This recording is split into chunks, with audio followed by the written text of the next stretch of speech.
Hello, this is Mr. Huff, and let's look at the Rocket Data Analysis template. What you're going to be doing is you're going to put your name right here, and then you're going to update the date. It's not January 1 anymore, so update the date. So I'm going to give you a bunch of data files to look at, and I only need you to choose 3 of those. I would like to see one from this year, and then maybe another one from this year and one from a previous year. So you need to have at least one from this year. You're going to put the file name right here in these boxes.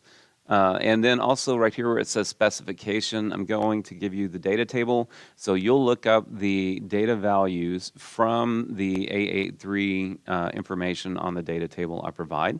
So the other thing I want to point out, these blue columns make them all the same number, and this is the thrust duration from the data table. And then the total impulse and the maximum thrust, this is going to be from the data files that you analyze, okay? And then average thrust is calculated. You'll do the same thing for all 3 engines. And then when you're done, you need to turn this into some sort of meaningful graph so that we can see this visually. So I've made these sections here. They'll update based on what you put in here. And what you'll do is you'll select one of these.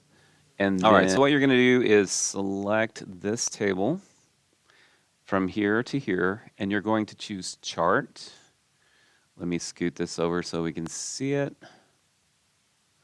All right, this chart doesn't make any sense. We're going to click on the drop down right here and go find column. And we can see now the specification versus the different files for total impulse, maximum thrust, and average thrust. And this information will update based on what you put in the tables. This name doesn't make any sense, so I need you to click on that. And right here where it says title, you need to change this to the engine type. This is an A83 comparison. Spelled correctly. There we go.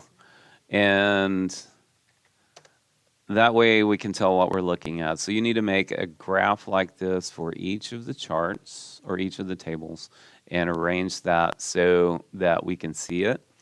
What you're going to do when you finish this, you're going to choose File and Download, and you're going to turn this in as an Excel file so that I can see your information and your graphs all together in one spreadsheet. All right, so that's enough for this video. Let me know if you have any questions.